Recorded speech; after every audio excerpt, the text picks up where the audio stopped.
The Democratic base is so roiled and enraged after only 2 weeks of Donald Trump's presidency that a take-no-prisoners posture toward the White House is emerging as the price of entry for the 2020 primary, an election that could have focused in on economic inequality and the excesses of Wall Street, the issues that animate the left's leading tribunes. Bernie Sanders and Elizabeth Warren, is already shaping up as a contest about the intensity of the resistance to Trump. In almost 20 years of doing this, I've never felt like we're in a moment like we are now, said Ann Caprara, a senior advisor for the Priorities USA Action Super PAC and a veteran Democratic campaign operative. This is the moment in history. People will look back and ask what you did, and there's a real palpable recognition of that among elected officials. The urgency of the moment is not lost on the party's leading 2020 hopefuls. Many of them, including Warren and fellow Senators Cory Booker,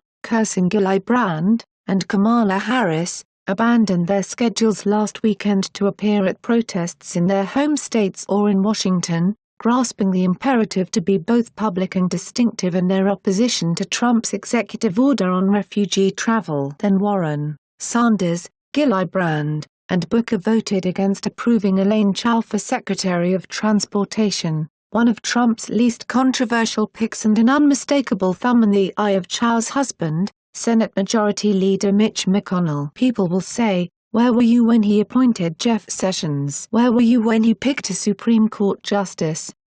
That will be a real question in primaries, and I wouldn't want to be the candidate on the wrong side of that, said longtime strategist Bob Schramm, warning of the importance of public resistance in a week where Democratic senators began boycotting votes on Trump picks altogether. Leading Democratic strategists warned that the first signs will appear in midterm elections, where the primary electorate will demand more than just marching outside the White House or grabbing a bullhorn at an arrivals lounge. They'll be expecting something close to 100% rejection of Trump's agenda, making the coming years complicated for members of Congress, who have to vote on it, rather than the governors and mayors who get to assume more offensive posture. Base voters are likely to want their polls to press on specific issues against Trump, not just on his generally objectionable behavior, say operatives considering how to counsel ambitious lawmakers. If each candidate is anti-Trump, the thinking goes,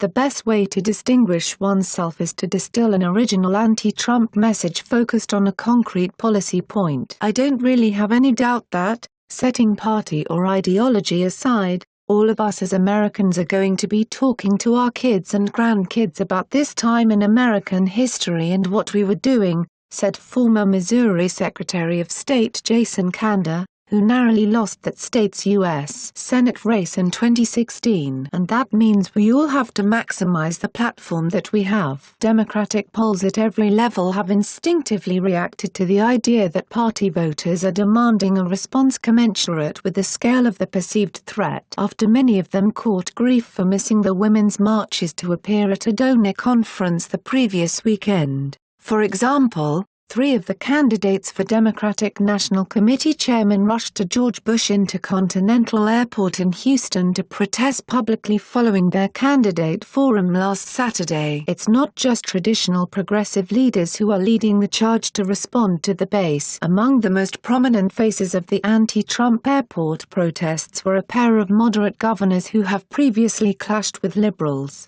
but who nevertheless manned the front lines in the wake of Trump's immigration order. Virginia Governor Terry McAuliffe rushed to Dulles International Airport, while New York Governor Andrew Cuomo ordered a reopening of public transit to John F. Kennedy International Airport so more of his constituents could demonstrate. In Virginia, the site of one of the Trump-era's first primaries in 2017, the president's presence is already inescapable in the governor's race. I've always tried to respond and speak up for the values and principles that I believe in, and I'll continue to do that, said Lt. Gov. Ralph Northam, a candidate for the seat. It's just that he's put them front and center in the first few days he's been president, so he stirred up a hornet's nest. Sadly, I think Donald Trump's actions leave us in a place where the question is no longer how to engage with the Trump administration, but how do we engage Republicans in Congress to oppose these actions that are a threat. added former Congressman Tom Perriello, Northam's primary opponent, who appeared at Dulles last weekend. There's an awareness that this is not some latest turnover of partisan power. This is a much deeper threat to our democratic institutions. I think the question is whether some of the Republican electeds who feel the tingle in their spine, if they can find their spines, can form a bipartisan resistance. Gone are the concerns about appearing overly obstructionist, an accusation frequently tossed at McConnell during Barack Obama's presidency. Officeholders are now chasing a base that will not tolerate any sign of accommodation. Everyone is getting to the same point, said Democratic pollster Margie Amuro. This is not like after George W. Bush won, where people had different kinds of strategies. Protesters gathered outside Senate Minority Leader Chuck Schumer's Brooklyn apartment last week to demand he take a harder line on Trump. In a demonstration marketed as,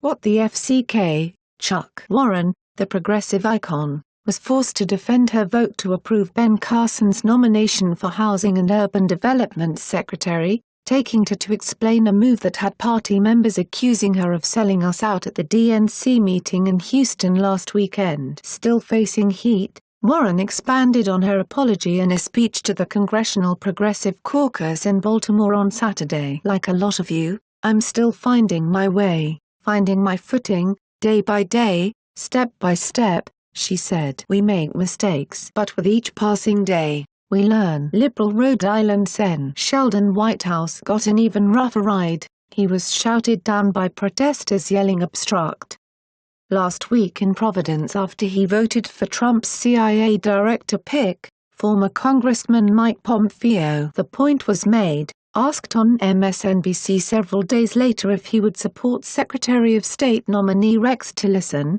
Whitehouse was unequivocal. "I checked with the parliamentarian, and they don't allow hell no, so I'll be voting no." Whether the leaders of the Democratic Party will catch up to their base remains to be seen, said Mark Longabaugh, a longtime campaign operative and a senior strategist for Sanders' 2016 presidential bid. Some of the party's larger outside groups are fueling the drive to push officials toward loud, hardline resistance. MoveOn.org last Monday published an open letter instructing senators that showing up at protests must be just the beginning. "We're doing our job. Senate Democrats must do theirs, by using every procedural tool available to stop Trump." Our revolution, the group built out of the Sanders campaign, is pushing backers to demand that their senators use the full 30 hours of debate on each Trump nominee, effectively grinding the Senate to a procedural halt. Even Priorities, which supported Hillary Clinton in 2016 and became the party's largest super PAC ever,